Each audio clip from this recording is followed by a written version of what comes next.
चलिए प्रश्न को पढ़ते हैं। चित्र में दिखाया गया वैद्युत परिपथ में 4 ओम प्रतिरोध में धारा में बताना क्या है। विकल्प दे रखा है 1 एम्पियर, बी दे रखा है 0.5 एम्पियर, सी दे रखा है 0.25 एम्पियर, डी दे रखा है 0.1 एम्पियर। अब इस चित्र में देखते हैं कि ये 4 ओम का प्रतिरोध है। इसमें बताना है हमें कि धारा क्या होगी। अब इस प्रश्न को समझने के लिए सबसे पहले हम प्रश्न की मुख्य अवधारणा को समझ लेते हैं। तो सबसे पहले हम देखेंगे मुख्य अवधारणा। तो यहाँ पे देखेंगे मुख्य अवधारणा। अब मुख्य अवधारणा में सबसे पहले हम क्या देखेंगे? मुख्य अवधारणा में सबसे पहले हम देखेंगे किरचॉफ का वोल्टता नियम क्या होता है। किरचॉफ का वोल्टता नियम, किरचॉफ का वोल्ट नियम क्या होता है? बंद परिपथ वाली धारा, उसके संगत प्रतिरोधों का गुणनफल और उस परिपथ में उपस्थित बैटरी का विद्युत वाहक बल का बीजगणितीय योग क्या होता है? शून्य होता है। तो इस तरह से हम यहाँ पे देखते हैं कि मान लेते हैं बंद परिपथ में एक प्रतिरोध R1 है, इसके साथ एक बैटरी लगी है। मान लेते हैं E1 विद्युत वाहक बल की बैटरी लगी है। एक प्रतिरोध R2 है और इसके बाद हम देखते हैं कि एक बैटरी लगी हुई है E2। अब मान लेते हैं इससे कितनी धारा बह रही है। मान लेते हैं इससे I धारा का बहाव होता है।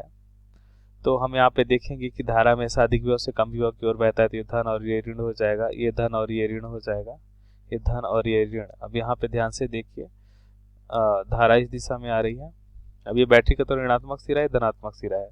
अब जिस धारा की दिशा में अपना एक पाथ मान लेते हैं, तो अब देखते हैं, अब एरो मतलब ये तीर का चिन्ह माइनस की ओर आ रहा है, तो मतलब माइनस आई और इसके संगत प्रतिरोध का गुणनफल R1। अब यहाँ पे देखिए इसमें तीर माइनस की ओर आ रहा है तो माइनस E1, इसमें भी तीर माइनस की ओर आ रहा है तो I इंटू R2। अब इसमें तीर धनात्मक की ओर आ रहा है तो प्लस E2 बराबर क्या हो जाएगा? शून्य हो जाएगा। तो होता है किरचॉफ का वोल्टता नियम। अब इस नियम के अनुसार हम का उपयोग करते उत्तर को समझ लेते हैं। तो अब इस चित्र में देखिए, तो इस चित्र में हमने देखा कि मान लेते हैं इससे I धारा निकल रही है। तो इसमें कितनी धारा आएगी? इसमें I1 और इसमें कितनी धारा आएगी? I2 धारा आएगी। तो इसका मतलब 4 ओम के प्रतिरोध में I1 धारा आएगी। तो अब यहाँ पे देखिए किरचॉफ, इसे मान लेते हैं पहला परिपथ, दूसरा परिपथ। तो पहले परिपथ में हम देखते हैं किरचॉफ वोल्टता नियम से, यहाँ पे लिख लेते हैं किरचॉफ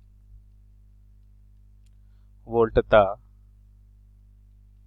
नियम से हम देखेंगे, अब ये बैटरी का धनात्मक ऋणात्मक सिरा है। अब धारा इस दिशा में बह रही, इसका मतलब धनात्मक ऋणात्मक सिरा होगा। इस दिशा में धारा धनात्मक और ऋणात्मक, और इस दिशा में धारा आ रही है तो मतलब ये धनात्मक और ये ऋणात्मक होगा, क्योंकि धारा इधर ऐसे आएगी। सिमिलर यहाँ पे भी धनात्मक ही ऋणात्मक होगा, धारा इधर आ रही धनात्मक ही ऋणात्मक, और ये भी धनात्मक और ये ऋणात्मक होगा। अब पहले परिपथ में हम देख लेते हैं। पहले परिपथ में अभी धारा की दिशा में हम एक पाथ लेते हैं। अब इस पाथ में हम देखते हैं कि बैटरी हमारा एरो पे देखें तो प्लस का 9 हो जाएगा यहाँ पे। अब इधर देखिए तो माइनस का क्या हो जाएगा? इसमें बहने वाली धारा I इंटू 3 मतलब 3I हो जाएगा। और उसके बाद इसके नीचे आते हैं तो हमें क्या मिलेगा? यहाँ पे ये क्या दे रखा है हमें? ये हमें दे रखा है 8, तो माइनस का 8 I2। उसके बाद फिर से इधर आइए तो हमें क्या मिलेगा? माइनस का 2। अब यहाँ पे कितनी धारा आएगी? I2 और I1 मिलके फिर I हो जाएगा, तो यहाँ पे फिर आएगी I धारा, तो मतलब माइनस का 2I बराबर क्या हो जाएगा? शून्य। तो ध्यान से देखिए कितना हो जाएगा? ये हो जाएगा 9, और ये इसको अपोजिट साइड पे लाते धनात्मक हो जाएगा, तो 3 और 2 5 हो जाएगा। अपोजिट साइड पे आएगा तो 5I, और I हमें पता है क्या है? I1 प्लस I2 है।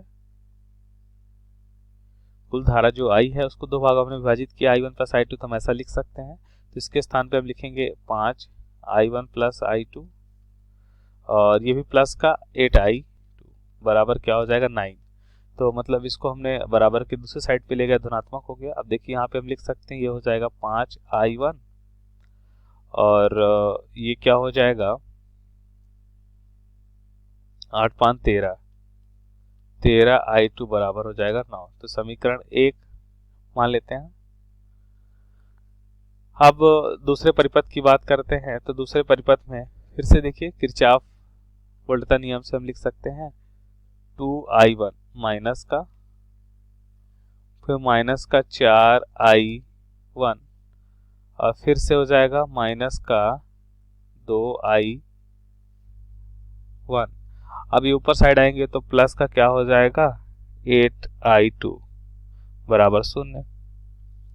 तो यहाँ पे ध्यान से देखिए तो हम क्या लिख सकते हैं 4 4 8 माइनस का 8i1 प्लस का 8i2 तो बराबर 0।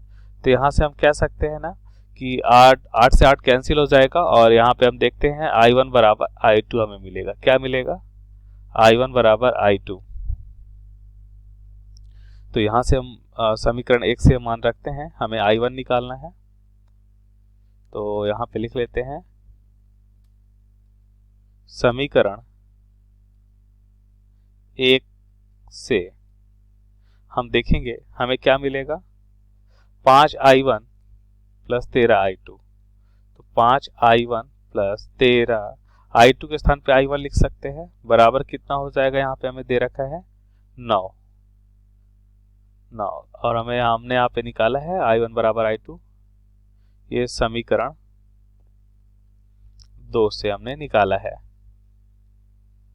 तो ये हो जाएगा i1 कितना हो जाएगा 18i1 बराबर 9। तो i1 बराबर कितना हो जाएगा 9/18, मतलब कितना हो जाएगा 1/2 मतलब 0.5 एम्पियर। तो कितनी धारा हो जाएगी 4 ओम के प्रतिरोध में 0.5 एम्पियर। अतः दिए गए प्रश्न का सही विकल्प क्या है बी है। आशा करते हैं आपको समझ आया होगा। धन्यवाद।